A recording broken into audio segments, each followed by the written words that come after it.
tous sur l'Accent eSport. On se retrouve une fois de plus pour discuter de League of Legends, de tout ce qui s'y passe. Et en avant-première, vous avez vu le nouveau trailer de l'item qui va sortir cette année, la lame du roi déchu. Si vous ne le savez pas, ça fait partie des nouveaux items dont on va avoir besoin de parler dans la saison 11. Et on va y revenir très longuement. Très belle semaine devant nous de League of Legends. Et pour ça, je suis accompagné de Aureus pour nous débriefer tout ça. Comment ça va, mon ami?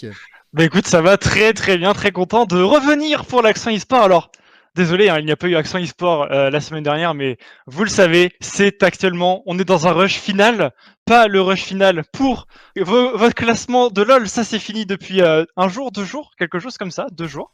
Mais c'était le rush final, l'un des rushs finaux, pour notre cher Léla Riva qui a rendu la V1 de sa thèse. Je veux des gros GG dans le chat s'il vous plaît, parce que rendre une thèse, c'est 3 ans après le bac plus 5 et c'est beaucoup de travail. Il y en a dans le chat qui peuvent témoigner. Donc gros GG à Léla Riva et tu es bientôt à la fin, mon cher. Tu as plein de GG. Ouais, c'est parfait. C'est exactement. Merci à vous. Je vais vous passer juste une petite image de ma tête juste après avoir rendu le document. Voilà, ça ressemblait vaguement à ça. Une tête cadavérique.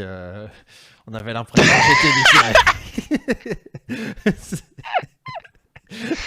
oui, je ne t'avais pas vu en direct quand tu as rendu ta thèse, mais de ce que j'entendais, c'était à peu près ce qui ressortait, oui. J'étais mort. Voilà. Ouais, tout simplement. En tout cas, ouais, au programme pour cette Accent eSport, du coup, d'ailleurs, je vais vous teaser un petit peu, mais il y a 2 trucs qu'il faut que je vous tease, mais je vais vous faire l'intro d'abord pour vous dire un petit peu de ce sur quoi on va parler. Non. On a du coup Ruined King qui voilà a été annoncé pendant la grande finale des Worlds de League of Legends. Entre 2 games, voilà, ils ont passé le trailer et tout le monde a pété les plombs parce que c'est ultra hypant comme cinématique, comme Riot sait bien sûr le faire.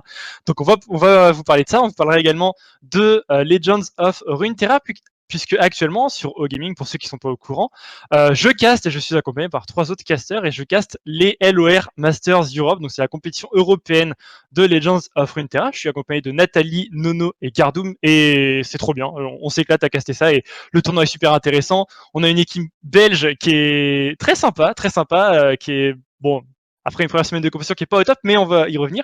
Et l'équipe de la baguette, bien sûr, l'équipe française, qui est également très très cool et on a pu discuter amplement avec eux. Du cupcake, comme on dit cordialement. Et on va aussi y revenir, mais du coup voilà un petit passage sur la compétition de Legends of Runeterra et on finira pas par une chronique, pas par une interview, parce qu'il n'y a pas de chroniqueur et pas d'interview dans ce live, puisqu'avec la thèse et tout ça, donc on a préféré faire un Accent eSport léger, sauf que Riot, mon cher Léla Riva, l'a entendu d'une autre oreille. Ça fait depuis ce matin à 9h que je travaille, je suis en train de me faire tous les items, de tout regarder, de théorie crafter, d'identifier la méta. D'ailleurs, petite astuce, jouer des tanks. Apparemment, jouer Shen. Il a eu un frisson dans le dos, Léla Riva, quand j'ai dit ça. Mais ouais, du coup, Riot n'a pas entendu one-shot par une cape solaire, pardon. Très bizarre, mais ça se passe comme ça dans le patch 10.23, la pré-saison, tout ça. Donc, effectivement, après avoir parlé de Ruined King et de LOR, on parlera de ce patch 10.23 qui est énorme. Sachez qu'en fin d'émission, nous, on avait fait un giveaway, voilà, sur Twitter, sur Discord. Donc, ceux qui ont participé, on a fait le tirage au sort. On a le nom du gagnant. Voilà. On ne vous le donne pas tout de suite parce qu'on aime bien vous faire patienter un petit peu, mais on a le gagnant d'un skin mystère dans ce chat possiblement. En tout cas, voilà, on a le gagnant de ce giveaway, un skin mystère, on le rappelle, puisqu'on avait complété une ligne du bingo des Worlds.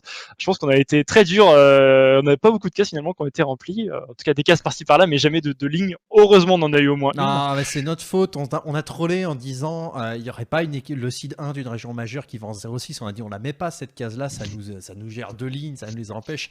On aurait peut-être dû en fait. Oh, la performance des TSM, incroyable. Enfin bref, vous connaissez. Il faut savoir qu'avec cette performance dans l'anti-monde, ils sont à 6-0. Hein. Belle perf. Ouais, non mais c'est vrai. Du coup, je ne sais plus ce que je sais. Oui, du coup, giveaway à la fin de l'émission. Et sachez également que la semaine prochaine, le 18, il y aura Accent eSport et nous aurons 2 invités.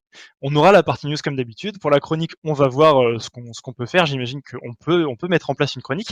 Mais sachez que voilà, à la fin de l'émission de la semaine prochaine, il y aura Finn et Toucan Céleste. Finn qui est l'analyste de mon équipe OTF chez LDV Sport. Et Toucan Céleste, bon, vous le connaissez, analyste de renom, un personnage atypique du paysage français e-sportif. Et on les aura en invité. On pourra parler justement des items un peu plus en profondeur. On vous a dit tout à l'heure qu'on parlerait du patch 10.23. Sachez qu'on va parler un petit peu des items, bien sûr, mais on va pas rentrer dans l'analyse, puisque justement, on a Toucan et Finn qui seront là la semaine prochaine. Et du coup, on pourra, eux, leur poser énormément de questions. Ils seront aussi là pour répondre à vos questions dans le chat la semaine prochaine. Donc, ce sera ultra sympa comme émission. On a déjà commencé à taffer un peu l'émission de la semaine prochaine d'ailleurs avec eux. Donc voilà, ça va être très sympa de ce côté. Oui, Toucan, oui bien sûr, vous connaissez Toucan dans le chat. Faites pas genre. Il sera là, on l'a vu en interview il y a quelques mois. Et maintenant il sera là en analyste. Et j'ai hâte de lui poser tout un tas de questions. Il y aura peut-être une petite tier list d'items également. Voilà, qu'est-ce qui est OP Sheet, qu'est-ce qui est God Tier, tout ça. Juste pour répondre au chat, j'ai joué avec un OTP Katarina toute l'après-midi, je vois pas le problème avec le champion. Tout à fait équilibré. Oui. Il a fallu lui envoyer un Z Draktar pour qu'il perde. Ah oui, c'est... L'eau plate, il a fallu envoyer du D3 à Z Draktar pour que ça passe. Voilà, je connais des... Je connais des millénaires qui vont péter les plombs si Katarina commence à être fort. Non, il suffit de jouer des tanks au mid, messieurs les mid. Si vous avez un assassin genre Fizz qui vous emmerde, vous jouez un tank au mid avec des CC, des trucs. Vous verrez le Fizz, posera pas de problème. C'est vrai. Du coup, Léla Riva, je te propose qu'on commence directement avec Ruined King. Vous avez vu l'intro, bien sûr, avec cette cinématique. Ruined King, alors, à savoir que ce n'est pas un jeu Riot Games, mais c'est un jeu au label Riot Forge. Alors ça, on vous avait expliqué un petit peu ce que c'était. Ils l'ont sorti, leur label Riot, il y a quelques temps déjà, et il a pour principe d'aider des développeurs à faire des jeux autour de l'univers de League of Legends et de Runeterra au global. Et Riot est là pour apporter, on va dire, leur expertise sur déjà le lore de leur jeu, parce que personne n'est mieux placé que eux pour savoir ce qui se passe dans Runeterra, pour appuyer également au niveau de la com, etc. Mais toute la partie développement du jeu, etc., du coup, est donnée à des développeurs en externe, mais il y a du coup une relation de partenariat entre Riot et le label Riot Forge, et du coup ces éditeurs, donc je trouve, à l'époque on trouvait ça très cool, parce que ça allait étendre un petit peu tout le lore sur Runeterra qu'on peut avoir avec de nouveaux jeux, donc nous on adore ça bien sûr en tant que joueurs passionnés, et par conséquent Ruined King a été annoncé, il sera jouable sur console, PC, peut-être sur Switch, on n'a pas encore trop d'infos là-dessus, Xbox One, etc., sur l'univers de League of Legends, et ça sortira début 2021, les Lariva. Exactement, et pour vous donner une idée, Riot ici font ce que fait Lucasfilm pour Disney, c'est-à-dire Lucasfilm, ils connaissent Star Wars, vaguement. Vaguement. Et ils conseillent des gens chez Disney qui prennent des décisions sur comment ils font des films. Je la sens très mal la fin de ta phrase. Je la sens mal la fin de ta phrase. Non, avec le résultat qu'on connaît là, je suis pas en train de juger les goûts et les couleurs. Il y en a qui aiment la trilogie 1, 2, 3. L'autre qui aime le 4, 5, 6. Je vous laisse deviner quelle trilogie c'est, parce que j'essaye plus les numéros avec Star Wars. Et il y en a qui aiment les 7, 8, 9. Ça, tout le monde est d'accord sur le numéro, je crois. Oui. Mais ça, c'est les goûts et les couleurs. Ça a été fait par différentes personnes à différents temps. Parce que c'est ce que fait Riot ici. Ils sont plutôt en situation de conseil. Ils aident au publishing aussi. Ce qui fait qu'en gros, ils prêtent leur licence. Ils ont un gros contrôle créatif dessus, probablement. C'est ça. Mais en échange, ils vont chercher les bonnes idées des indés et des petits studios qui peuvent pas se permettre de prendre les risques que peut pas prendre Riot Games. Riot Games sort un jeu, ça doit être Valorant forcément. Peut pas sortir ces petits jeux là qui vont être sympas pendant 10 ou 20 heures de jeu. Rune King d'ailleurs, je ne sais pas ce que ça sera comme jeu. J'aimerais bien un petit hack and slash. Ils nous l'avaient vendu ça. Eh bien, le hack and slash est prévu par Riot Games et non par le label Riot Forge. Déjà, ça tu peux en être sûr. Mais l'un n'empêche pas l'autre, c'est un genre. Alors, en fait, moi j'ai entendu des rumeurs comme quoi ça allait peut-être plutôt être un tactical. Donc à voir ce que ça va donner. En tout cas, on a quelques infos. L'Elariva, déjà pour parler voilà du développeur. Donc Runit King, A League of Legends Story est un jeu développé par Airship Syndicate, les créateurs par exemple de Battle Chaser, Nightwar pardon, et de Darksider Genesis. Et c'est dirigé par le légendaire artiste de la bande dessinée Joe Madureira. J'espère que je tes prononce bien. souhaits. Ouais, merci.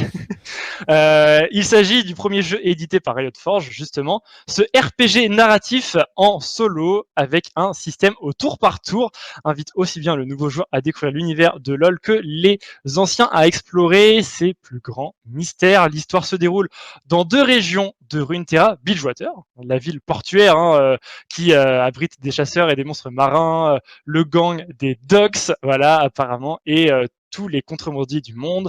Donc ça, c'est la première région de Runeterra qu'on explore dans cette histoire. Et il y a également la deuxième région, qui n'est autre que les îles obscures, une terre maudite par la brume noire qui recouvre l'île et corrompt tous ceux qu'elle touche afin de vaincre un mystérieux ennemi commun. Le joueur devra assembler une équipe improbable composée de plusieurs champions très appréciés de League of Legends, Miss Fortune, Illaoi, Braum, Yasuo, Ahri, Pyke. Du coup, ça va être très très sympa. Je suis hype et on vous le rappelle, du coup, ça sort en début 2021 et vous pouvez déjà vous rendre sur le site du coup Runit King pour vous inscrire à la bêta. Voilà, inscrivez-vous. Allez faire des trucs avec ce jeu vidéo. En tout cas, ça a l'air assez sexy sur le principe. Le lore a l'air nice. Ouais, la seule interrogation que j'ai, c'est pourquoi son épée ressemble pas à la lame du roi déchu. La nouvelle, celle qui est sortie aujourd'hui. Mais on va en reparler plus tard. Ça, c'est la grosse interrogation. Sinon, ça a l'air génial. Ça reprend directement après la cinématique de Yasuo avec son frère Yone. Qui partait vers Bilgewater faire on ne sait quoi avec Ahri, visiblement pour croiser Braum. Déjà un peu particulier. Oui, parce que lui, il a Freljord, c'est quand même pas tout à côté, quoi. Et puis, ils ne sont pas vraiment affiliés. Récupérer Miss Fortune et Illaoi, ça c'est un peu plus classique dans le coin. Et c'est qui le dernier? Et Pyke, bien entendu. Pyke. Bon, Pyke, Bilgewater, on est OK. Voilà. Il est chez lui, quoi. On est à peu près OK. Bon, on voit, hein, on a un assassin, un tank, un Kariadé, un Azagi, un gros bruiseur, un mage. On les voit, les archétypes. Oui. Ils sont bien nets. Il n'y a pas de healer, cependant. C'est vrai. Donc, elle est où Soraka? Faudrait être assez vigilant par rapport à ça. Après, tu sais, le Pyke, s'il va assez loin des adversaires, il pourra se régénérer. Genre, tu vois, il y a des trucs comme ça, je pense. Et puis il y a Senna qui traîne dans le coin, faut pas oublier. Hein. C'est vrai qu'ils nous ont montré les champions, mais peut-être que dans le jeu, voilà, il y a des petits, comment ça s'appelle déjà? Caméos, voilà, des caméos avec d'autres champions, possiblement, tu vois, ça peut être cool. Du coup, à voir. En tout cas, moi, personnellement, je suis très très hype. Inscrivez-vous à la bêta.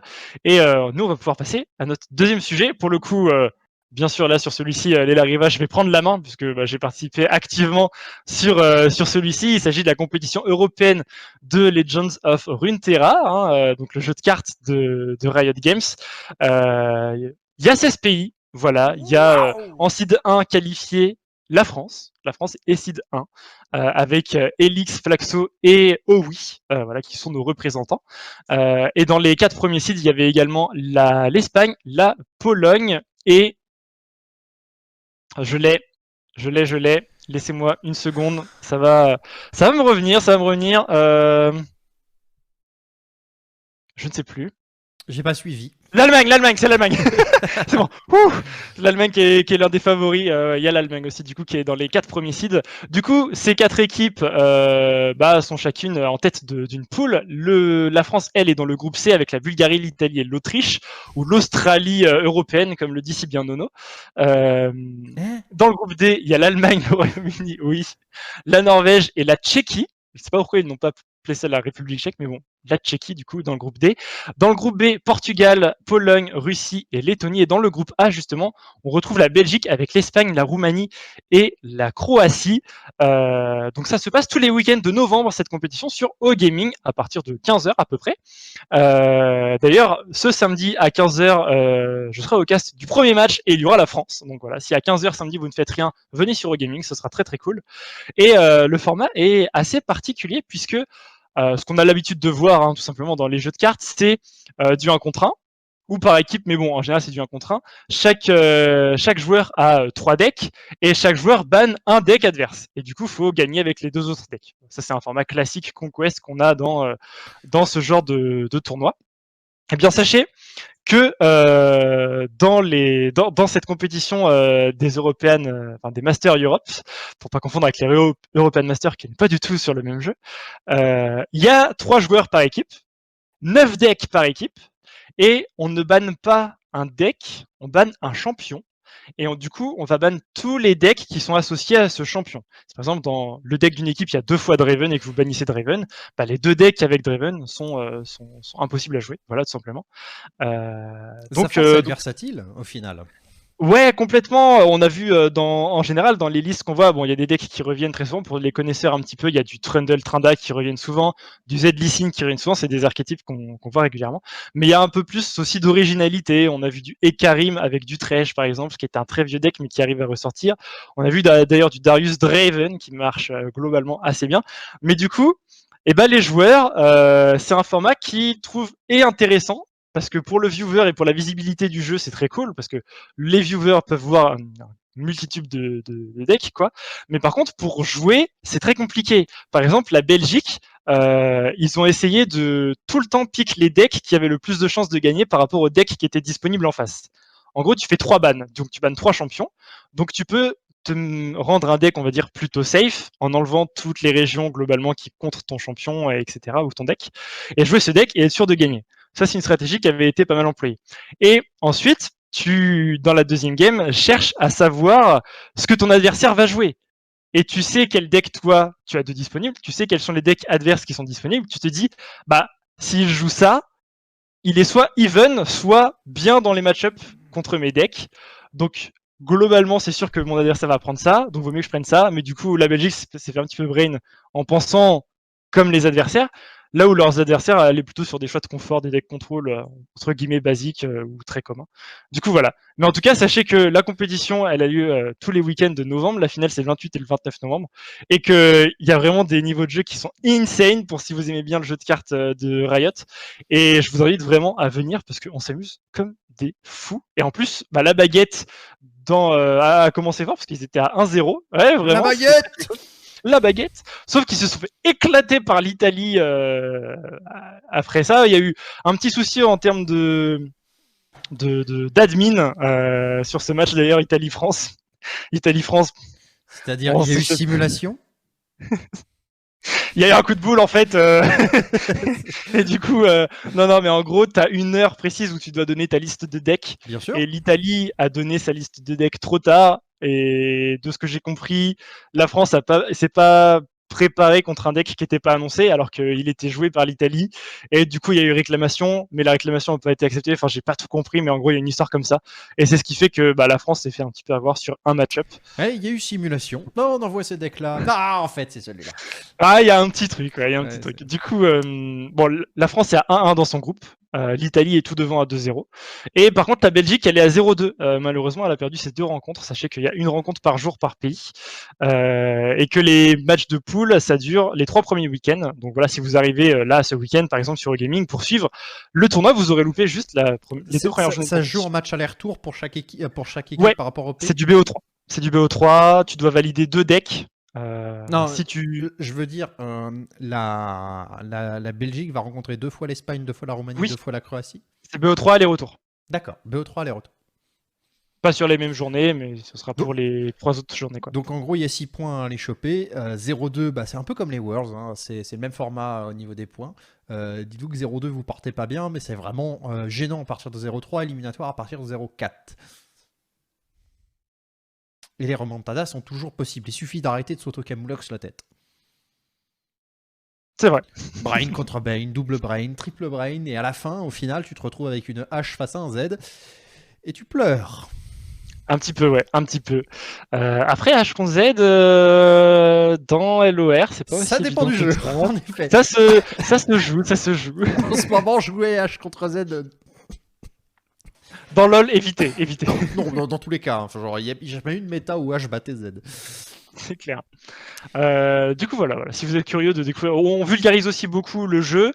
Par exemple, Nono et moi, on a plus un profil analyste puisqu'on joue pas mal au jeu, donc on explique un peu plus les plays, les tenants, les aboutissants, de pourquoi est-ce que tel joueur garde telle carte, etc. Et Nathalie et Gardou sont un peu plus dans la vulgarisation. Voilà, ils expliquent un peu les principes de base du jeu Ah, des et gens tout bien. dans la bonne ambiance. Donc c'est très cool, vraiment. Donc c'est vraiment accessible pour tout le monde le cast et ça c'est vraiment un point fort. Et un truc qui est intéressant aussi à savoir, c'est que c'est une équipe contre une équipe. C'est pas un joueur contre un joueur. Les 3 joueurs sont sur le vocal et discutent ensemble des plays qu'il faut faire. Ce qui veut dire que c'est pour ça que le niveau de jeu est très élevé et c'est pour ça que les joueurs ils ont le temps de réfléchir aussi, quoi. Parce que quand tu annonces un play, les 2 autres te valident ou te disent il y a aussi telle ou telle possibilité, quoi. Mais c'est très cool, c'est très cool. Ouais, ça peut être pas mal. Et sachant que la Belgique actuellement a un petit souci, c'est que leur, on va dire capitaine qui s'appelle Ultraman, qui fait d'ailleurs de très bons tutos sur YouTube, sur les decks, etc. Eh bien, nous a annoncé quand on l'a interviewé qu'il n'a jamais gagné un tournoi de LOR en étant sobre. Et sachez qu'il a gagné bon nombre de tournois sur LOR. Voilà. Donc il est belge et il gagne ses tournois sans être sobre. Exactement. La caricature de lui-même. Et ses frites, il est cuit à 140 degrés, c'est ça? Ouais, entre deux, Oui, parce entre qu'il deux bonnes gaufres faut sucrées. savoir, mes amis, c'est que la frite belge, elle n'a pas la même température de cuisson que nos frites à nous. Et pas la même Parce que saveur. c'est les Belges. Oh, tu l'as? Ah bah oui, bien sûr. Oh, joli. Si Je- vous voulez encore, si vous voulez que Lariva analyse le pack frites 10.23 de ma compagnie avec l'accent belge, Ah non, ça, j'y arriverai pas. À une époque, faites j'arrivais à faire manifestez-vous, l'accent canadien. s'il vous plaît. C'était juste mettre l'accent à un endroit différent. Oui, oui. Le Canadien. En fait, c'est du français-anglais, le canadien. Le belge, c'est pareil. Mais différent. Tu transformes les R en W, ouais, je connais l'astuce. Mais ça marche bien. Non, ça, c'est parler anglais. Anglais avec un accent français. Mais ouais, c'est. My ça Taylor passe. is rich. Which? Little Bottle of Water, pour ceux qui ont la ref. Of Elle est course. incroyable. Of course, Elle est pardon. incroyable. Of course. Bon, et bien voilà, pour Legends of Runeterra, et on peut attaquer le bon gros morceau de l'art que Riot nous a donné à nous mettre sous la dent, hein, allez, Lariva. Alors, pour faire un petit point à ceux qui n'ont pas été sur League of Legends depuis quelques temps, depuis les mondiaux en général, vous avez eu déjà la victoire d'une équipe coréenne sur LoL. On n'a pas pu la commenter, ma faute, c'est pour moi. La commenter sur l'accent e-sport, hein, parce que la commenter, bien entendu, qu'on était devant la télé en train de trash-talker à fond. Ensuite, on a eu tous les épisodes de KDA, tous les EP de KDA qui sont sortis. Est-ce que vous aimez d'ailleurs? Ça m'intéresse remarquablement, parce que moi, Non. j'ai pas été convaincu. Pas du tout. Moi non plus. Du tout. Mais on peut pas les passer pour des histoires de DMCA qui sont arrivées sur Twitch. Si vous voyez ce que je veux dire, si on passe une musique, notre chaîne est delete. Donc on va juste en parler avec vous dans le chat en attendant. Mais moi j'ai une question avant de parler de KDA. Qu'est-ce que vous pensez de la cérémonie d'ouverture et de la modélisation de Kai'Sa, de Akali, de tout ça quoi? Parce que j'aime bien ce que fait Riot, mais en termes de cérémonie d'ouverture, les hologrammes, c'est pas encore au point. c'est pas mal. Ils étaient mieux au World précédent.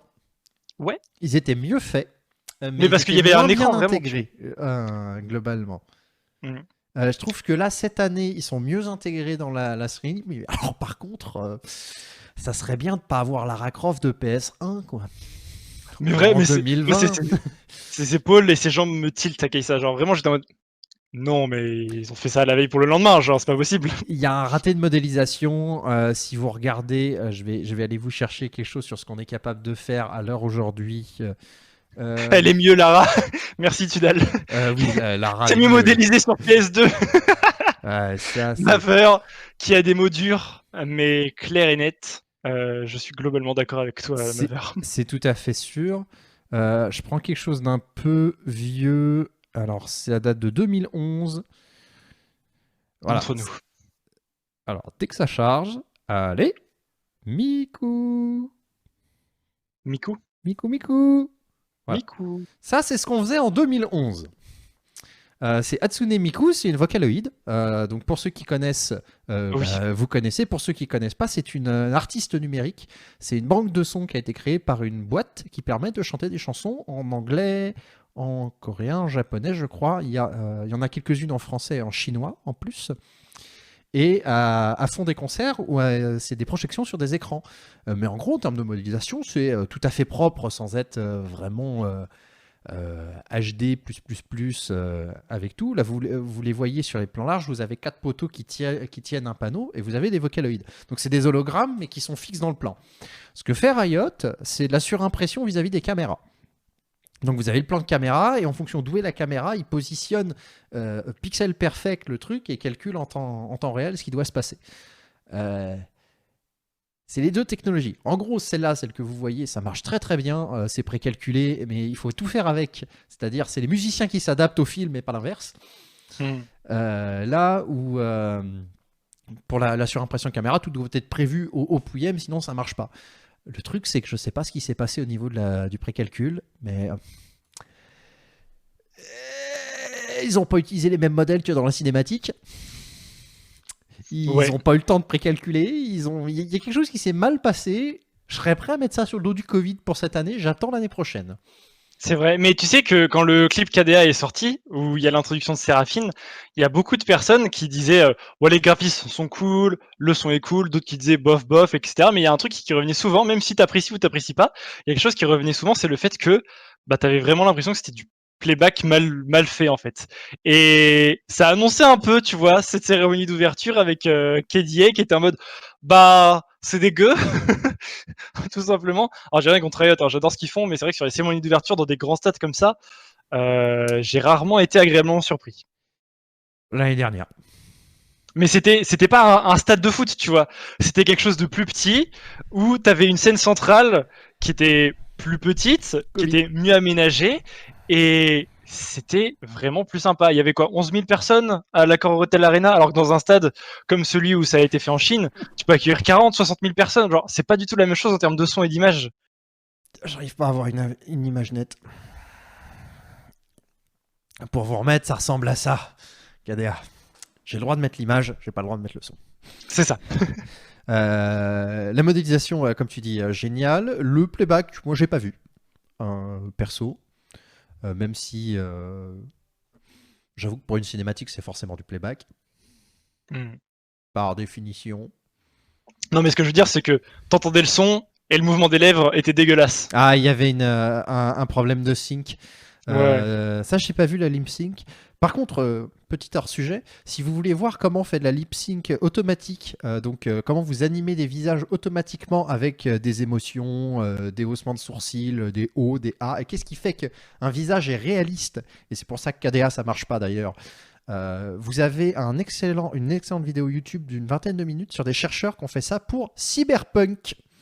Oh. Cyberpunk 2077, ils ont créé un système automatique d'animation des voix pour toutes les langues à partir d'un système unique. Genre, ils mettent la phrase je suis mécontent, et au lieu de mettre dans le mécontent, ils disent là, à mécontent, tu mets 20% en colère.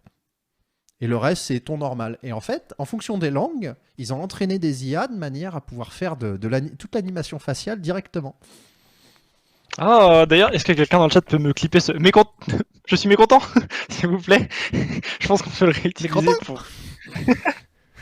Et en tout cas, c'est super intéressant. Mais c'est vrai que Cyberpunk, ils sont pas mal avancés sur pas mal de choses. Par exemple, je crois que j'en avais déjà parlé. On retourne sur le patch juste après, mais c'est vrai qu'on aime bien nous laisser guider un petit peu sur ce qui nous vient en tête. Mais il y a plein d'affiches dans les villes que vous pourrez voir dans Cyberpunk. Et toutes les affiches que vous voyez dans les villes sont faites par la communauté, en fait. Et l'éditeur a tout simplement dit dans leur communiqué que si des personnes, des graphistes voulaient projeter des affiches dans l'univers de Cyberpunk, ils pouvaient envoyer leur concept à du coup l'éditeur en question, j'ai plus le nom, et du coup il y avait rémunération de Cyberpunk. Du coup ils ont carrément fait participer leur communauté pour le développement du jeu, et je trouve ça vraiment très très cool ce qui a été fait par Cyberpunk de ce côté-là. Voilà. Retournons sur le 10.23, mon cher Delariva. Exactement. Et Et bon, vous l'avez vu, la boutique a changé, quelques champions ont reçu des modifications, quelques items ont reçu... Vraiment, très peu d'items ont reçu des modifications. En gros, dites-vous qu'il y a un tiers d'items qui ont été retirés purement et simplement, un tiers d'items qui ont été changés massivement et un tiers d'items qui ont été changés à la marge. C'est-à-dire des systèmes de jeu qui ont bougé. Notamment, si vous devez retenir quelque chose, le lifesteal et le spellvamp ont énormément changé, sont beaucoup plus rares. Omni-vampirisme. Ouais, c'est ça. Vous avez du lifesteal, du vampirisme AD et de l'omnivampirisme en gros. L'omnivampirisme, c'est tout, sans exception. Et le truc, c'est que c'est assez difficile à obtenir. Genre, il y a 6 items dans le jeu qui vous en donnent. On peut peu ou prou. Ce qui fait que aujourd'hui, vous allez avoir des stuffs qui sont bien plus focus vers quelque chose. Vous n'allez plus avoir l'item qui donne tout. Exemple, la Trinité. Mais vous allez avoir principalement beaucoup plus d'items qui sont focalisés. Je fais des dégâts avec mes autos, je tank beaucoup en AD, je tank beaucoup en AP. Je fais beaucoup d'AP, j'ai beaucoup de CDR mais peu d'AP, j'ai beaucoup de pénétration mais pas beaucoup d'attaque speed.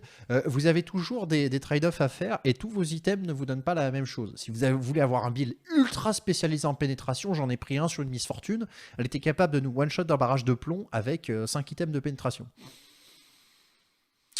Ça surprend. Ça surprend. Quand tu prends l'auto et que tu as 80% de tes points de vie qui partent, tes ADC, tu fais un peu la tronche. Et c'est une nouvelle boutique. Donc en gros, il faut tout réapprendre. Le jeu est différent. Oui. But same. Same, but different. But still same. Oui, c'est-à-dire qu'en gros, si vous jouez un ADC, vous allez toujours jouer un ADC. Il y a beaucoup de passifs qui sont ajoutés, qui vous renforcent ou qui vous adaptent à la situation, mais vous allez toujours vous comporter un peu de la même manière. Quelques exceptions des vrais nouveaux ajouts, notamment des dashs pour les ADC. Si vous êtes un tank, vous allez tanker encore plus, mais vous allez faire moins de dégâts. Si vous êtes un bruiseur, ça fait partie des classes dont il faudra qu'on parle avec Toucan. Oui. Et si vous êtes un assassin AD notamment, il y a énormément de nouveaux... Il y a eu un beau rework de la létalité qui vous favorise bien. Les assassins AP sont, je trouve, un peu oubliés dans l'idée. Ça marche moins bien. Diana, Echo, tout ça. J'ai essayé Diana. Okay. Je trouve pas. Ok. Roulé sur ma lane, pas réussi à enclencher le reste du build. Y a pas Disparition du pistolet Mextech, que va devenir Akali et ce genre de champion. Silam de Doran. Ouais, c'est vrai que j'ai vu ce build assez atypique. Ça donne 15% d'Omnivamp, donc ça remet la... En fait, ça redonne ni plus ni moins sans l'AP ce que fait la pistolame. Sans l'AP et l'accès. Non, elles ont un item qui fait des dégâts bruts à la place et qui offre du spellvamp. Ok. Ce sera surveiller quand même ces champions-là. Mais c'est pareil, Ezreal, on en parlait. Ezreal, c'est toujours un champion qui a eu des builds assez particuliers chaque saison où il était joué compétitivement. Je me rappelle de je sais plus comment ça s'appelait, l'item de jungle où il y avait une queue de lézard. C'était le blue build, quoi, tout simplement. Mais cet item-là, particulièrement, je me souviens plus de son nom. C'était le premier écho unique en fait. C'est ça, voilà, ça date un petit peu, mais il a toujours eu des builds assez atypiques, Ezreal.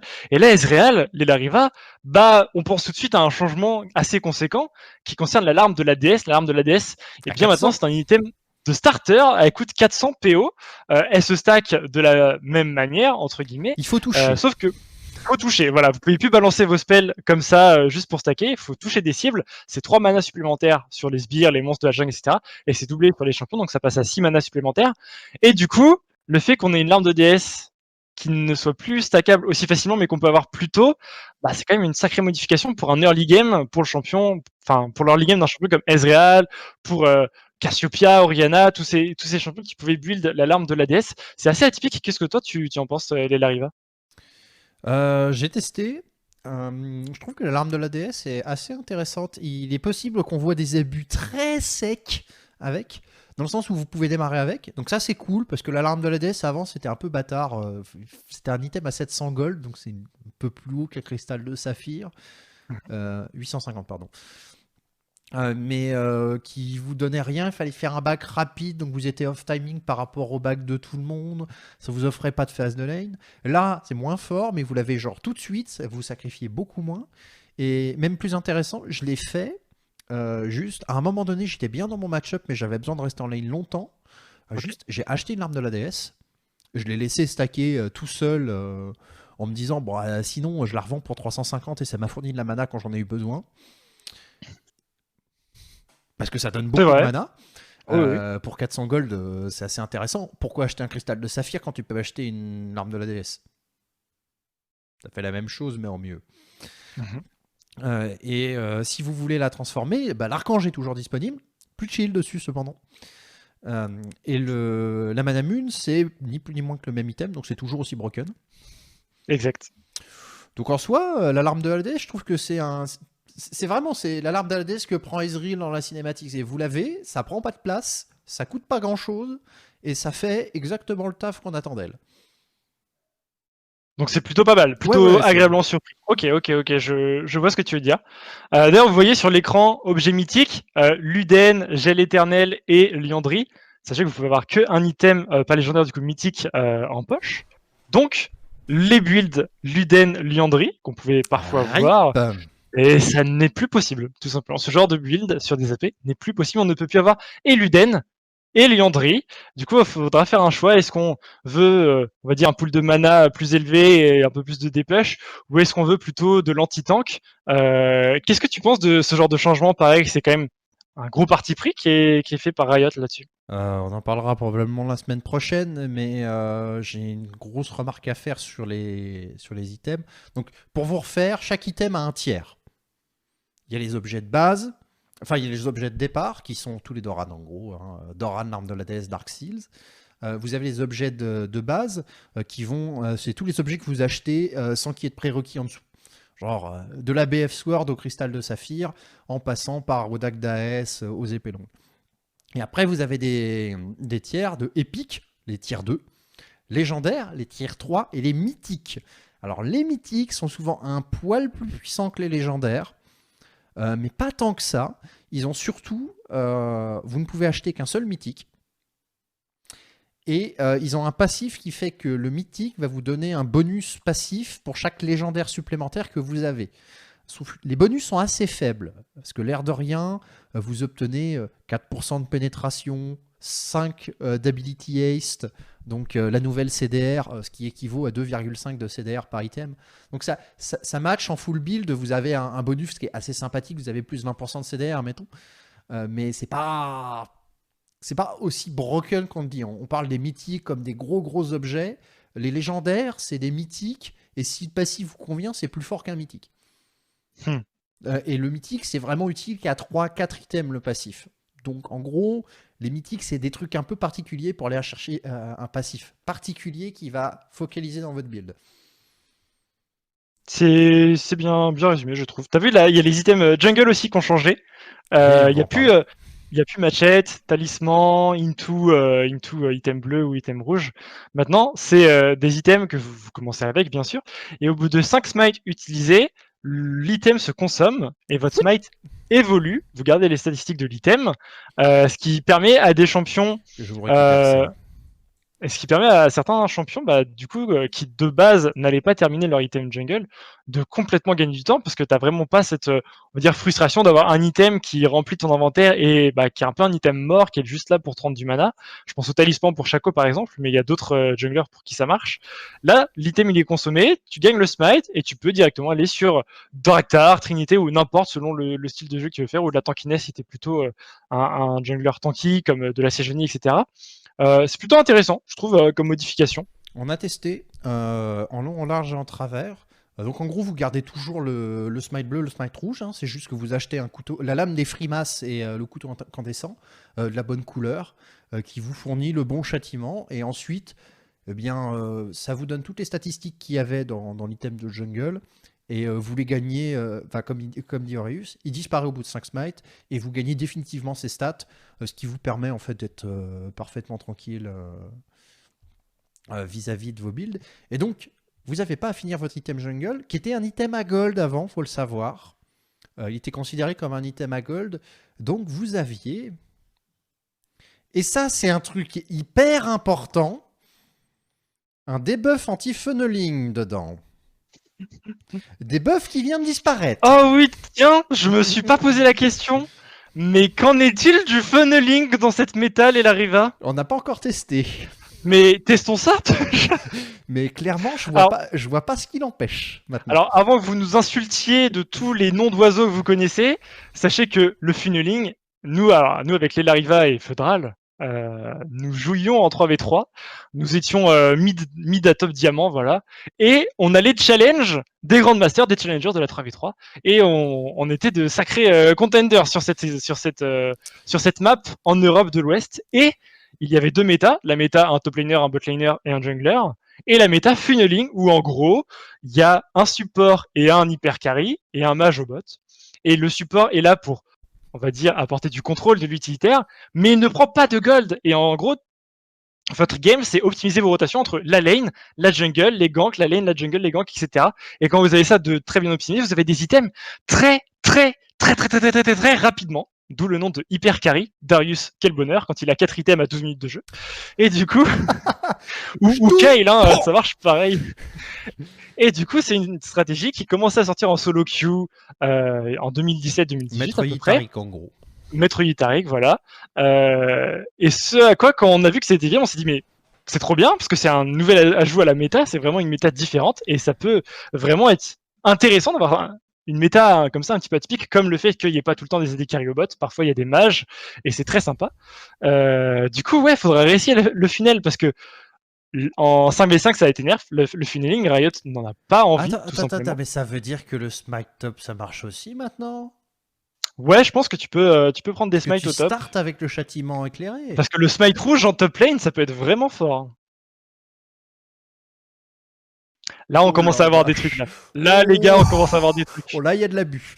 Bref, donc votre smite disparaît, vous avez votre smite, et ensuite vous partez sur vos items normaux. Ce qui fait que j'ai une poppy jungle qui a joué avec moi. Il était très très content parce que il me disait bon, l'item jungle c'était cool parce que j'avais besoin de mes centres de PAMI, mais à la place on lui donne une cape solaire. C'est vachement plus fort une cape solaire. Vachement plus fort, oui, ça je confirme. Surtout la nouvelle. On en reparlera, mais sa brûlure stack en fonction du nombre de champions que avec lequel vous vous battez. Jusqu'à avoir x2,5 en dégâts. Donc quand vous avez quand vous avez une cape solaire qui tape à 100 par seconde, ça frappe. Ça frappe très fort même. Surtout quand vous êtes un tank. Donc les junglers sont plutôt contents. Ça leur permet de partir sur les junglers assassins une Draktar tout de suite s'ils en ont besoin. Là où avant la Draktar, il fallait pas faire le smite. C'était très chiant. Tu perdais beaucoup de temps. La Draktar, donc c'était all-in. Vous aviez aussi Ekarin qui aimait partir Trinité first. Bien sûr. Là maintenant, il peut se le permettre. Enfin, je pense pas qu'il va prendre cette Trinité là, mais il peut se le permettre. Vous avez tout ça. Les junglers sont globalement très très contents. Et là, on vient de découvrir avec vous ce qu'on pouvait faire en lane. Là, il va falloir qu'on aille faire des tests ce soir. Vous allez me voir avec 2 smites. Non, mais c'est insane parce que si t'as un smite rouge au top, le mec en face ne peut pas te duel quand tu as ton smite en fait. Ah bah pour moi, faut jouer 3 smites dans ce cas-là. Faut jouer jungle, top mid, smite. Tu joues. C'est vrai que c'est un peu la même chose au mid, oui. Le support va jouer smite, ça va être incroyable.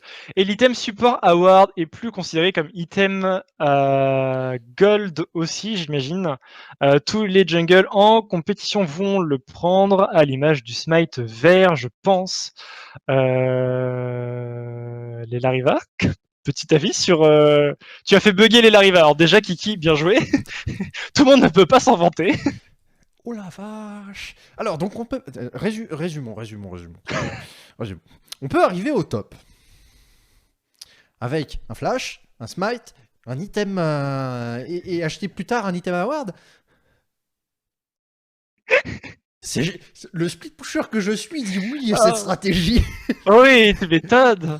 Et des items à gold, hein. Le cœur d'or, la pioche de Kage, oui. La pierre philo... Il en manque une, mais il y en a un autre. Cœur d'or, pierre philosophale. Bien sûr. La lame d'Avaris, c'est critique, bien sûr. Quand tu faisais la tronche au level 1 par un GP que tu perdais 300 points de vie. Quel bonheur. Ah. Du coup, ouais, il y a quand même pas mal de petites choses. Et dans tout ça, il y a quelque chose dont on n'a pas parlé. Les Lariva, qui est quelque chose d'assez générique à toute la boutique. Ils l'ont refaite, mais ils ont refait également les icônes des items. Je trouve personnellement que c'est beaucoup plus joli. Mais toi, qu'est-ce que tu en penses? Je crois que tu avais un avis un peu différent du mien. C'est plus joli. Ça, je suis d'accord. Il y a quelques trucs qui sont absolument magnifiques. Enfin, regardez-moi cette côte épineuse. Genre juste, le splash art, il est magnifique. Je suis moins Oh là là. convaincu sur d'autres items. Je trouve qu'ils ont été assez lazy sur l'ultra rapide et la lame tempête. Et je suis notamment pas du tout convaincu par les objets de base qui sont pas présentés ici, mais la dague d'attaque speed et l'épée longue. Euh, Pas fou, fou, fou, fou. Elles sont pas dans le même style que la Doran, mais elles ont des styles différents, mais elles sont pas différenciables. On a encore un peu de mal à voir ce qui se passe. On Ok, va, ok. on va s'en faire. Et globalement, c'est un manque de lisibilité à l'heure actuelle. On sent qu'il y a eu des jeux de couleurs. Par exemple, tout ce qui est anti-heal est plutôt verdâtre au lieu d'être bleu. Tout ce qui est mage, c'est très très bleu. Tout ce qui est attaque speed, c'est très jaune. Tout ce qui est dégâts, dégâts, dégâts, c'est rouge. Euh, les armures sont très très bien faites. Donc là, c'est les tanks, eux, ils n'ont pas trop de soucis à se voir. Mais globalement, quand vous regardez le build de quelqu'un à l'heure actuelle, vous savez pas dire qu'est-ce qui vous manque. Et notamment pour les bots qui ont changé de couleur pour la C'est plupart. c'est vrai que dans les games que j'ai pu lancer, à chaque fois que je vois un stuff, bah je sais pas ce qu'il a en fait le mec dans son. Je suis obligé de mettre mon curseur partout, je perds un temps monstre à savoir ce que le mec a build en fait. Et c'est un peu pénible. Mais ça va venir avec le temps, tu Ça, vois. ça va venir avec le temps, mais je trouve que ils ont mis énormément d'aplats de couleurs, un peu ton sur ton sur les items, qui La font que lame du rat déchu par exemple. ouais, la lame du roi déchu. La lame du roi déchu, ils ont voulu respecter l'ancienne, mais pas la nouvelle qu'ils ont mis dans The Rune King. C'est un peu bizarre. Oui, c'est Donc vrai. j'attends de voir la sortie du jeu. Peut-être que c'est justifié par le lore, que c'est la lame qu'il a perdue et on joue avec depuis. C'est la lame du roi, mais qui est déchue quoi. Ouais, je vois, je. Oh, qu'est-ce qu'il fait? Oh, putain, à l'aide, aidez-moi. Voilà, ça ressemble à ça. Ouais, ouais. Ça, c'est la Master Sword version Riot. Mais globalement, non, non, c'est très très joli. Une remarque à faire sur la boutique, c'est que une fois que vous la connaissez, elle devient moins pratique. Alors, ce qui est Ah quand oui? même un comble. Ok. Vous voyez la boutique, là je vous l'ai mise. Je vous l'ai mise en plein écran. Alors on va essayer de récupérer celle qui est bonne. Hop, voilà. Donc la boutique est répartie en trois. Il y a quatre trucs qui sont à mettre. Sur le côté, vous avez vos consommables immédiats, vos bots, et en bas à gauche, votre stuff. Si vous cliquez sur la flèche, ça va étendre le truc, mais il n'y a pas moyen de le laisser étendu à l'heure actuelle. Ok. Quand vous connaissez la boutique, vous connaissez vos consommables par cœur et vous voulez juste aller cliquer au bon endroit et les avoir tous de manière à pas faire une action où vous avez un clic sur la croix, un clic à gauche sur la flèche pour étendre, ensuite trouver votre truc. Vous voulez juste aller envoyer votre curseur dessus. Pareil pour les bots. Euh, En sachant que les bots, enfin, vous avez déjà un peu du mal à les connaître pour le moment. Il y a deux, trois petits soucis là-dessus. Et pour vendre, à l'heure actuelle, c'est extrêmement compliqué. Vous devez aller soit dans votre inventaire à vous, en bas, cliquer sur l'item, puis cliquer sur vendre dans la boutique, qui a pas mal d'aller-retour à faire. Ou alors, cliquer sur le petit sac en bas à gauche, cliquer sur l'item, cliquer sur vendre, et le sac, il va repartir dès que vous avez cliqué. Donc si vous voulez vendre plusieurs items, genre de l'âme de Doran, ou autre, c'est un peu compliqué. Ça, je trouve pas ça très très pratique. Ok. Sinon, après, va falloir se faire la main sur les items, mais c'est très cool. Il y a de la sélection de stats que vous cherchez, elle est très bonne. Il faut juste se méfier, c'est que vous avez une sélection à gauche avec toutes les statistiques disponibles. Et en haut, en fonction des classes dans lesquelles sont mises les objets. Donc si vous êtes un combattant, vous pouvez mettre tous les objets de combattant et retrier par tous les objets de combattant qui donnent de l'attaque speed. Méfiez-vous si vous cherchez du spellvamp et que vous êtes si vous cherchez du lifesteal et que vous êtes chez les mages, vous n'allez pas trouver le sceptre vampirique. Il y a ce genre de petits trucs là où faudra s'y mettre un peu. Mais une fois qu'ils auront le mode entendu, c'est une très très très bonne boutique. Et les objets conseillés sont très bons. Ok. Franchement, vous suivez. Mais ils avaient fait Moment, des vous sacrés suivez. progrès, hein. Je me souviens des items qui étaient conseillés en, genre avant la saison 3 dans la boutique. C'était une dinguerie, hein. Genre, vraiment, Bon t'avais alors l'impression que Annie, le vous prenez boutiquier. Rabadon First. Ouais, non mais t'avais vraiment l'impression que le boutiquier était full drogue en fait, genre il Alors, conseillait n'importe quoi. excusez-moi, à cette époque-là, on parlait pas de la Rabadon. C'était l'anneau de Zonia. Ça donnait la Rabadon plus le Zonia pour 120 d'AP. Une merveille. Un petit item un peu craqué, si il en est. Et à l'époque, il existait encore Enfant le des trois. bracelet de feu mortel. Donc vous faisiez bracelet de feu mortel, 120 d'AP, plus ça, et vous aviez Rabadon Zonia, un truc qui burst, qui augmente les dégâts, et qui fait des cartes actifs qui fait des dégâts. Vous jouiez le blanc, AR, vous tuiez quelqu'un. Oui. Mais souviens-toi, il arriva cet item cheaté qui était en 5v5 dans les premières saisons. Je n'aurais qu'un mot à dire. Wooglet. Oui, bah en fait, c'était le Wooglet. C'était, Ouais. ça a été remplacé rapidement par le Wooglet, mais avant, c'était l'anneau de Zonia, l'anneau des rêveurs de Zonia. Enfin, pour ceux qui Un connaissent truc le comme ça, lore ouais. des items, Vous êtes des bons. vous êtes des bons. Et pas du tout parce que je l'ai lu il y a 3 minutes. Euh, T'es le champion. mais en tout cas, très très très très bonne boutique. Quel est votre avis là-dessus? Ouais, je suis assez curieux également de savoir ce que vous en pensez. Apparemment, c'est quand même la panique chez plusieurs joueurs. J'ai vu sur les réseaux, je le vois encore un petit peu dans le chat. Sachez également que voilà, les tapis ninja n'existent plus, mesdames et messieurs. Maintenant, ça s'appelle les coques en acier. Avant, c'était les tapis ninja, puisque au tout début du jeu, les bots, ces tapis ninja donnaient de l'esquive. Donc ninja, tapis ninja, c'est logique, ça esquive. C'est plus des coques en acier que des tapis ninja. Donc je trouve le changement de nom cohérent, même si bon, rip les tapis pour le coup. Ce que je trouve dommage, c'est qu'ils aient sabré la couleur. Ah oui, je vois ce que tu veux dire, ouais. Aujourd'hui, entre les Ioniennes et les Tabis, les Ioniennes, elles faisaient magique. Magique bleu, magique CDR. Les bottes de sorcier, elles faisaient le vert sorcier, entre guillemets. Bon, je pinaille un peu, elles sont passées violettes, ça c'est très bien. Mhm. Mais c'est juste la couleur. Ok. Les Il y a bottes, Nox qui nous dit que at the moment, elle est en 14-4 avec Samira en Aram, donc elle se débrouille plutôt bien. 14-4-19, ah oui, quand même. Bah après, c'est peut-être pas les items là, c'est peut-être autre chose. non, il Je y a peux les deux, je t'aiguiller, pense, en je plus. peux, je peux t'aiguiller, lis le nom de ton champion et tu as le souci, le problème, le pourquoi, la cause, Il y la a des conséquence. critiques sur la soif Tout. de sang maintenant. Alors pour Samira, Ok, ok. bon. Faudra voir à la longue, mais je vois pas vraiment de différence avec ce qu'il y avait avant. Ok, donc pour toi, Kiki, ce changement est pas trop impactant. Ok, ok, intéressant. Petit panta d'hiverne sur Samira tout à l'heure. Ok, ok. Dis donc, mais Samira, par contre, ça a l'air vraiment pas mal comme champion. Surtout que les items sont pas tant faits que pour elle. À l'heure actuelle, les build crits sont vraiment centrés autour de l'auto et pas des casters. Mais Après, ce qu'il faut. faut dire aussi que Nox et Hiverne sont des joueurs talentueux, donc ils savent aussi très bien jouer le champion. Non, en vrai, c'est pas que le champion. Les joueurs sur Cast and Play sont très très bons. Ah oui, oui, mais sur le champion, sur Samira. Sur Samira, ouais. Hein. 18-4-19, je m'en vais build de la soif de sang du coup. Mais il faut mourir pour ça du coup, Nox, si tu es en arme. Donc, soit tu es en 5 morts, soit tu n'es pas encore morte. Non, soit c'est Samira et elle a le droit d'aller au shop. Oh, quelle chance.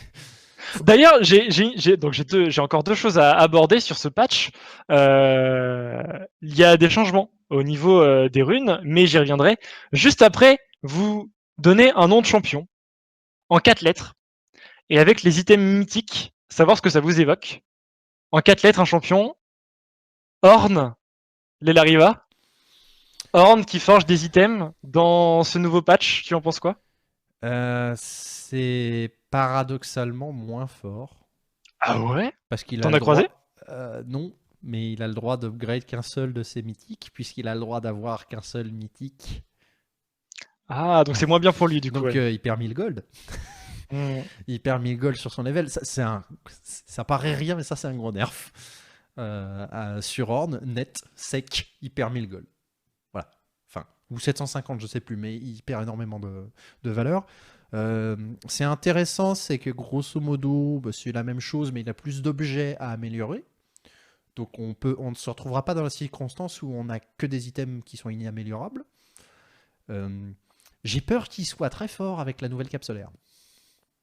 Ok, bah, c'est vrai que c'est un item qui lui allait déjà très très bien. Donc, Le nouveau Glettley Givrant surtout.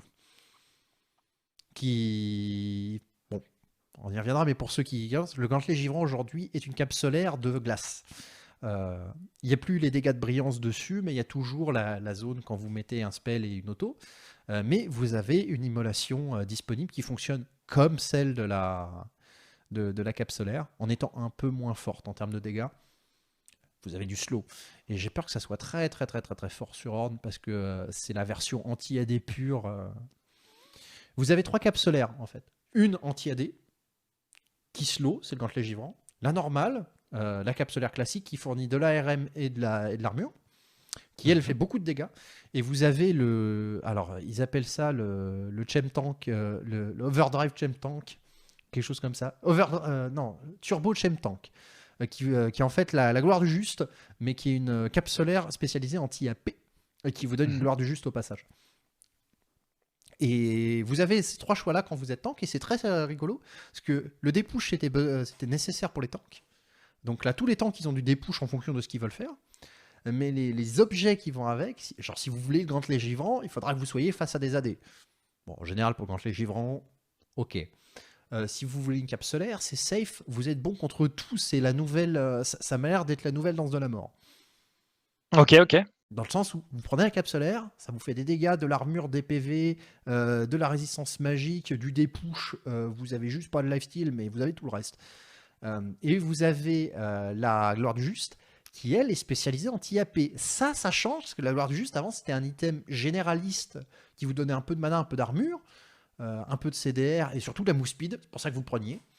Là, maintenant, contre des AP, vous avez ça, mais si vous prenez donc cette gloire du juste face à une équipe full AD, ça marchera moins bien, puisque vous gâchez 50 de RM tout de même.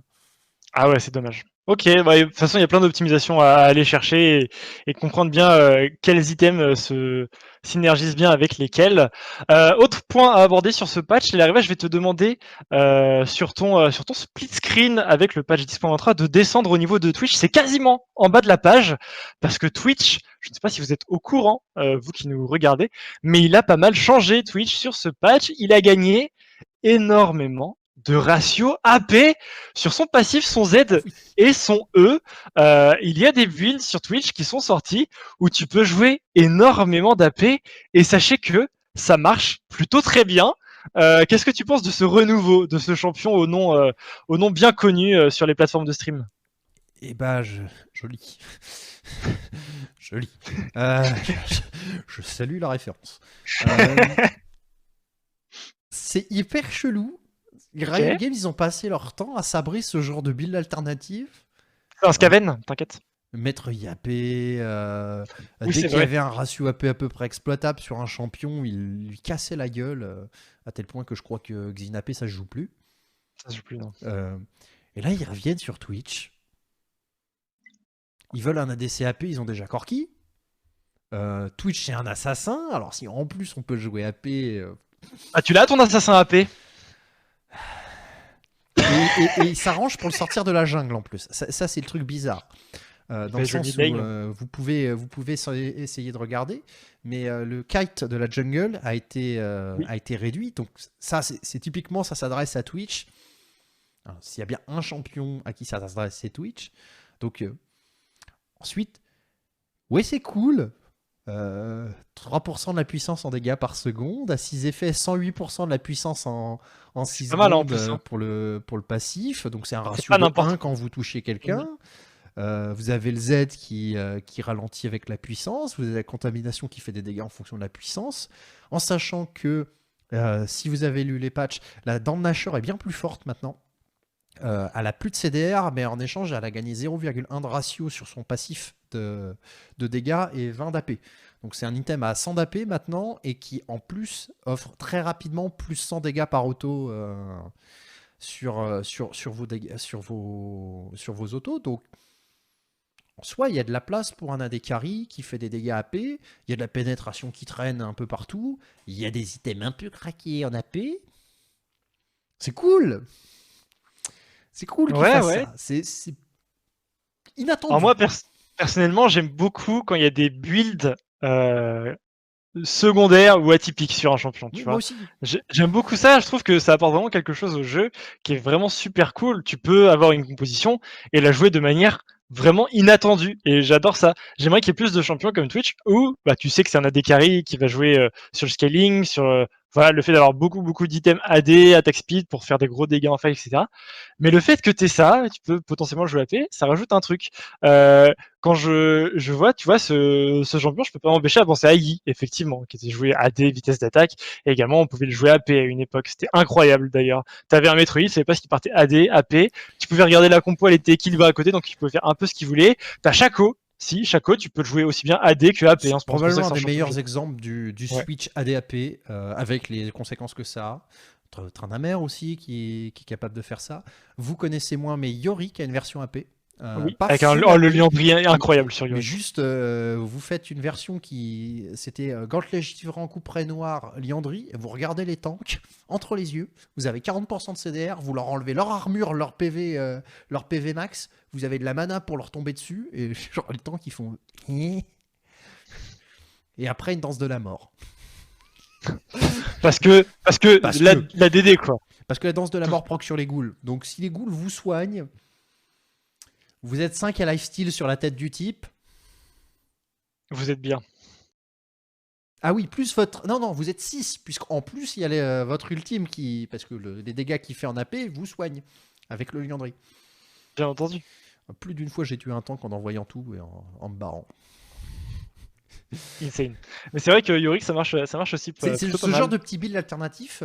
C'est gênant quand les champions ont des mécaniques un peu fortes. C'est pour ça que Sion AP et IAP sont sortis, parce que c'était pas très drôle de jouer contre, globalement. Mais quand ils ont cassé la tronche avec Zinzao, bah écoutez, le stuff AP était drôle. En revanche, Sion et Yi, AP était très drôle à jouer, pas à jouer contre, mais à jouer c'était incroyable. Oui, mais... Alpha Strike, méditation, Alpha Strike, méditation, Alpha Strike, méditation, t'étais tout le temps full vie. Et puis c'était la méditation qui donnait de l'armure, donc vous aviez 500 points d'armure à une époque où les tourelles elles tapaient pas. Puisque on ne pouvait pas monter au-dessus de 150 d'armure dans le jeu. Et votre régénération de PV, le drain de Fiddlestick à côté, c'était Pinette. Hein. Vladimir, c'était Pinette aussi, même avec l'ancienne volonté des anciens. Nul. Vraiment, Maître Yi, AP. Et Sion, c'était simplement un stun auto-lock en point and click sur une cible. Ensuite, et le bouclier qui explose au même moment. Et le même. Voilà. Vous prenez des points de dégâts. D'ailleurs, Yellow Star, voilà, pour ceux qui ne savent pas, je regardais beaucoup qui était au top du ladder en saison 1, et Yellow Star faisait partie des top du ladder. Et il montait avec Sion AP, alors que à la finale des Worlds de la saison 1 de League of Legends contre Fnatic, où les tripleurs ont perdu, et du coup, Kuja, Linak, Soaz, Yellow Star ont perdu, il y a une game dans la compétition où il n'est pas allé à des carries du tout, Yellow Star. Il était support par Kuja. Non, il est allé mid, et il a joué qui ? Sion AP. Et il a roulé sur la game. Voilà. Volibear AP aussi. Toujours laisser un petit ratio AP quelque part sur un champion. Parce que des fois, ça sert à rien. Juste, vous mettez un ratio sur le shield de chaîne, vous remarquerez que ça sert à 0. Sauf pour faire des vidéos. Genre... le type qui veut passer son chaîne AP et qui met un shield de 10 000 pour la vidéo. Oui, mais c'est pareil. Dans ce cas, t'as Panthéon, H et Lucian AP, où tu tues le mec juste à l'ultime. Voilà, il y a des moments, tu te demandes pourquoi le ratio est là. Et quand le ratio est intéressant, que ça offre un playstyle différent, c'est comme avoir deuxième champion, plus de flexibilité dans la game. C'est ça, totalement. Du coup, bon, il y a Twitch, mais il y aura peut-être d'autres choses qui vont sortir comme ça. Quelques modifications aussi sur les runes, mais on va pas trop s'attarder. Sachez que Présence d'Esprit a l'air toujours d'être une rune must-have. Hein. Elle arrive particulièrement peut-être sur la top lane, tu m'en as parlé tout à l'heure. Oui, c'est assez particulier. Cette ligne est très forte. Overheal, c'est extrêmement fort. C'est des points de vie supplémentaires quand vous avez du lifesteal. Alors là, du lifesteal, vous en avez en quantité quand vous en cherchez. Donc, c'est cool. Triomphe, bah, ça reste le go-to quand vous cherchez à faire des moves risqués, ça régène pas mal. Et maintenant, vous avez de la régène de mana flat ou de la régène d'énergie flat quand vous vous battez avec quelqu'un. Et en plus, vous avez de la régène de mana quand vous avez une élimination. Bon, ça, c'est normal. Mais du coup, vous avez à choisir. Est-ce que je veux des PV en plus et jouer sur du sustain? Est-ce que je veux faire des moves risqués et survivre au dernier coup de tour en ayant de la régène? Ou est-ce que vous avez un champion qui est capable de poke très régulièrement pour un coût en mana assez faible, qui fait des golds en faisant ça, qui porte une lame d'avarice et qui n'aime pas tomber à court de mana, genre GP par exemple? Très bon exemple. Vous pouvez juste spam avec ça et avoir de la mana en permanence. J'ai joué Kayle à la top lane. C'est très simple, j'étais full mana en permanence. Parce que j'envoyais mon E gratuit. Et à chaque fois que je prenais mon E, je gagnais 10 à 15 points de mana. Or, en gros, votre A qui vous permettait de jouer va vous coûter votre régène de mana plus ces 3 procs. Donc vous mettiez un A, 3E, A, 3E, A, 3E, full mana. Et le reste, c'était pour le. Vous aviez une barre de régène. C'est ça. C'est plus intéressant qu'avant, puisque ça force l'interaction. Il faut aller se battre. Mais pour certains champions, c'est un vrai must-have. C'est une très très très bonne rune. C'est sûr.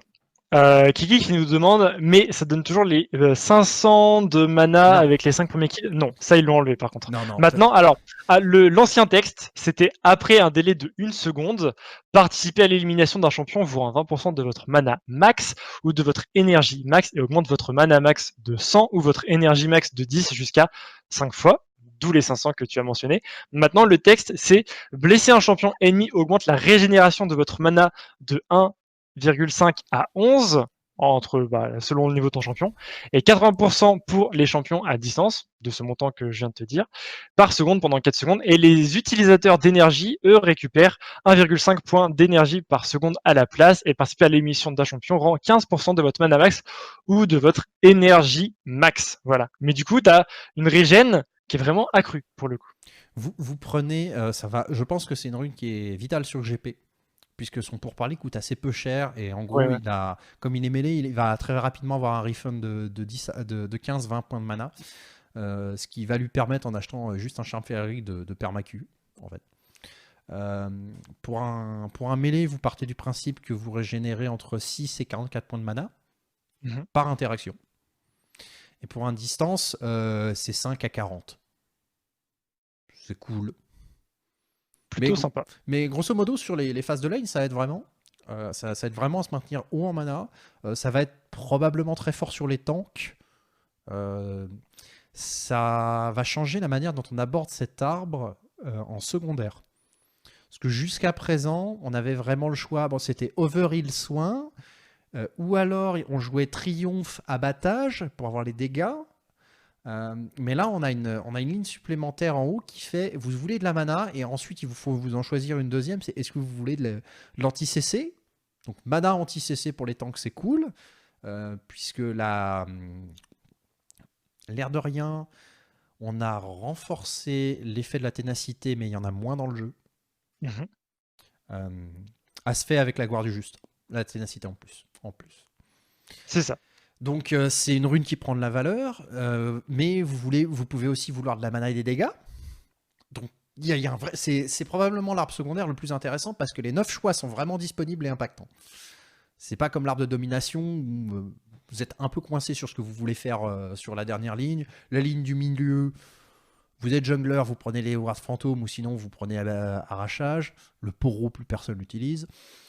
Et en haut, ça dépend de votre champion, quoi. Il n'y a pas de choix à faire. Avec Ivern, c'est marrant les poros. Tu peux les mettre dans les buissons qui fait pop, et quand le buisson disparaît, le poro reste. Et Du coup, t'as des poros en plein milieu d'une lane ou truc comme ça, tu vois. Yep. Après, tu passes dessus, ça l'enlève. Mais bon, des fois, il y a le bug où le poro s'enlève pas, donc t'es assez content. En tout cas, voilà, pour ce patch, bien sûr, si on décrypte chaque ligne de ce patch, alors, on a calculé, TechPack d'ailleurs, je sais pas s'il est sur le chat, mais avait calculé 15 000 mots à peu près. Ça est l'équivalent d'un roman de 80 pages, voilà, pour vous donner une idée. C'est une demi-thèse, hein, si on compte en thèse des Larivac. Oui, Et voilà, une les unité Larivac de qui vient de mesure. passer 6 mois à écrire seulement 2 fois ce truc-là, je me demande comment ils ont fait. C'est probablement plusieurs. Très probablement, même très très probablement. Du coup, voilà. Mais sachez que pour le débrief des items, vraiment, et n'hésitez pas à être là la semaine prochaine parce qu'il y aura Finn et Toucan Céleste, deux très très bons analystes, bien sûr. Et vous pourrez leur poser toutes les questions que vous voulez sur les items, leur poser des questions. Est-ce que vous pouvez arriver avec un truc abracadabrantesque qu'ils vont vous répondre, hein. Eux, c'est des oufs, c'est des analystes. Les mecs, ils font ça toute la journée. Donc si vous leur demandez, est-ce que c'est bien pour moi de faire Liandry et l'âme d'infini sur Timo, ils vont vous expliquer le pourquoi et du comment. C'est une excellente idée. On pense que Timo, ça va être fort. C'est très probable. Parce qu'il exploite bien les items full AP, les items AS, il exploite bien. Enfin, les kits complets sont très forts en ce moment. Très. Mais paradoxalement, pas Kai'Sa. C'est étrange, ouais. Ça, c'est à cause de leur modélisation moisie en cérémonie Non, il y a d'ouverture. beaucoup d'effets qui sortent des autos maintenant pour les ADC, donc c'est plus de la puissance dans le kit qui surcharge les Ok. ratios. Bon, eh bien, jouez Timo. Exactement. Mettez-vous bien. Faites un bon tackle en balançant 5 champis dans vos Objection, adversaires. votre honneur. Voilà. Et nous, on va pouvoir vous laisser là, comme on vous l'a dit, il n'y a pas de chronique pour cette fois-ci. On n'a pas eu le temps d'en discuter avec nos chroniqueurs, tout simplement. Et de toute façon, je pense qu'il y a un gros patch et que tout le monde est très très occupé à en prendre connaissance. Et nous, par conséquent, là, on peut vraiment clôturer pour le Oui, on coup. retourne jouer parce que là, faut pas déconner. Ouais, faut jouer là, faut tester ce patch, c'est insane. Du coup, écoutez, passez à tous une bonne soirée. Soyez présents la semaine prochaine, bien sûr, pour l'émission spéciale avec Toucan, Céleste et Finn. Et on pourra débriefer un petit peu plus en détail tous ces items, qu'est-ce qui est bien, qu'est-ce qui est OP shit, qu'est-ce qui est nul à chier. D'ici là, passez une très bonne soirée et on se retrouve rapidement également en live sur cette chaîne, pour des streams un peu plus, on va dire, sauvages. Bon appétit, bonne nuit, bonne soirée, bon demain matin. Ciao.